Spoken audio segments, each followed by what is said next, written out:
Well, first off, Talofa, thank you very much, Prime Minister, for coming in to have a chat to the Pacific. So I guess first off, we've had the first year of the Falepili mobility pathway, and with the second ballot opening now, hundreds of Tuvaluans were selected for a chance to live, work and study here in Australia. If you can reflect on the last year, what would you say? How has that gone? I think it's going well. Obviously, there was a lot of excitement because this is the first migration pathway. Obviously, people have been migrating on their own steam, but this is the first formalized migration pathway. For the first year, there was a lot of excitement, as reflected by the large number of applicants.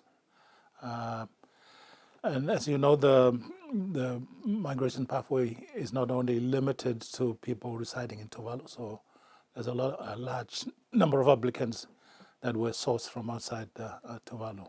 One of the main concerns raised by people we've been hearing is the access to housing. As Pacific people, it's so natural for us to, when we move overseas, we go and live with family and whatnot. But we're hearing that some Tuvaluans are also finding it hard to access housing. Is this something that you're hearing? Definitely. And as part of our education campaign on the Falepili migration pathway, is that it's not an easy decision to make. You have to be ready when you decide to migrate. But I think the point that I've also emphasized is that this is not a one-way migration pathway.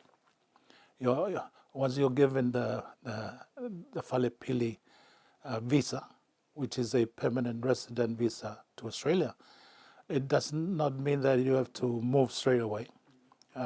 You can enter Australia to activate your visa, but the visa remains with you for the rest of your life. And it doesn't oblige you to live in Australia for the rest of your life. You can, and the whole objective of the migration pathway is not just to move to Australia. You can go for education, acquire specialized skills, and hopefully come back to Tuvalu and contribute to the development of the country. Opposition MP Enele Sopoanga has, I guess, warned that the Falepili migration pathway could contribute to a brain drain if Tuvalu isn't also investing in capacity building at home.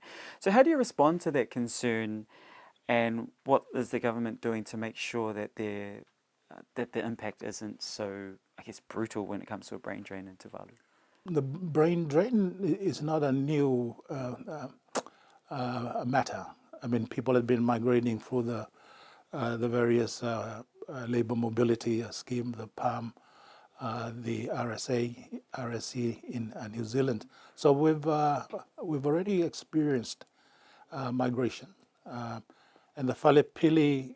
The difference between the Falepili and this other labor mobility, because it's organized, it's a coordinated migration pathway. Because at the bottom of that mobility pathway is the notion of migrating with dignity. People have to move not as refugees, and this is the myth that we need to demystify. Is that the Falepili migration mobility is not a climate mobility. It's a coordinated, properly organized scheme that gives the opportunity for people to come and live in Australia, come and train, access other services that are not available back home. I guess one of the big discussion points has been Article 4, and I want to get the phrase right, where the Falepili Union says that Tuvalu must mutually agree with Australia on any security or defence-related agreement with another state or entity. Now, critics say that essentially this gives Australia an effective veto over Tuvalu's foreign policy. Has Tuvalu given up sovereignty to Australia? Absolutely not. If you read that provision on its own, then it gives you that impression. But if you read the treaty in its entireties, there are a lot of guarantees that safeguard our sovereignty. That particular provision when we came into government, one of the criticism for the treaty itself was the lack of consultation on the treaty before it was signed by my predecessor. So the first thing that we did with the treaty is to engage the public. There were various consultations with the community. This is before the treaty was ratified by my administration. Because if you look at the treaty, there are a lot of security guarantees that Australia provide for Tuvalu. We are almost 50 years of independence. Since independence, there is no other country that commits legally to come to the aid of Tuvalu under free circumstances. The first one is where there is a major natural disaster. Secondly, if there is a health pandemic in Tuvalu. And secondly, when Tuvalu is being subjected to military aggressions. Under the treaty, Australia is committed to come to the aid of Tuvalu. For Australia to deliver on those security guarantees, it needs to know the security environment in Tuvalu. There are provisions in the treaty where we can invoke to suspend the treaty, even cancelling the treaty. If Tuvalu feels that Australia is not behaving to the spirit and the objectives of the treaty. So we are not locked in forever under this treaty. But the guarantees that are provided under the treaty are landmark guarantees. Now Australia is the first country to legally recognize the future statehood of Tuvalu, the permanency of our maritime boundaries, despite the impact of climate change. Did Tuvalu have to consult with Australia when it came to the recent Kaitasi treaty with Taiwan? Not formally, but they were aware of it. But there is nothing security involved in that. It's very much a development cooperation treaty. Now, another thing that we're commonly hearing Pacific leaders say is friends to all, enemies to none. It's a common phrase that we've started hearing over the last couple of years. But how can Tuvalu independently decide who they're friends with if Australia has essentially a say in it? Well, that provision, if you have a look at it, it only concerns security-related matter. And the other pillar on which the Falepili Treaty is being honest with each other. There is a joint committee that oversee the implementation of the treaty, and they are required to meet annually. We've included members of the civil society in our delegation to that joint committee. So we are quite upfront with each other. Well, Australia is offering Tuvaluans a climate migration pathway, but Australia is also one of the biggest major, fossil fuel exporters. And do you believe Australia is doing enough to stop the climate crisis, and which is, contributing to some Tuvaluans moving to Australia? Well, I think Australia needs to do much more. But in the spirit of the treaty, they have committed to help Tuvalu address our own adaptation measures.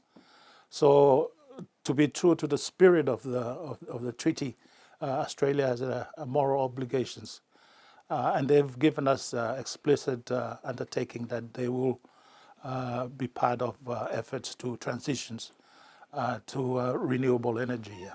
If Australia wants Tuvalu to be its closest partner, really wants Tuvalu to be its closest partner, what does it need to do next? Not in terms of words, but more so in action. Well, sea level rise is our greatest challenge. Apart from all other manifestations of climate change, for us, sea level rise is.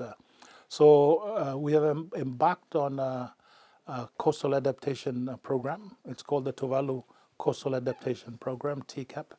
It's a very expensive undertaking. And the objective of that of TCAP is twofold. One is to enhance the resilience of our coastline, and secondly is there is a land reclamation component to that. Yeah? And Australia has been at the forefront of our efforts to support the TCAP. And since the Falepili Treaty, Our assistance from Australia was hovering around 17, 18 million a year. Now it's over 100 million a year. And under the Falepili Treaty, Australia is committed to assist with Tuvalu's climate adaptation measures. And in October this year, there will be a pre-COP event taking place in Tuvalu as part of the pre-COP meeting, which will be hosted in Fiji. But a leaders segment of that pre-COP arrangement will take place in Tuvalu. And the plan at the moment is to have as many leaders come over to Tuvalu. There are two options that are being mooted at the moment. One is to allow leaders to spend the night in Tuvalu, or come in on Tuesday morning and then return to Fiji in the afternoon. So it's an opportunity that we need to fully utilize, and I'm very happy that it's taking place. You know, you can advocate as much as you can, describing your situation, but having leaders setting foot on Funafuti and seeing it for themselves as a stronger, meaningful impact on them than just listening to me and my ministers describing our situations at meetings and other events. Well, I would say spend the night, not just come in for a couple of hours, to get a full appreciation of Tuvalu hospitality and community and culture. Prime Minister, thank you very much for your time. We really appreciate you stopping by. Thank you. Thank you.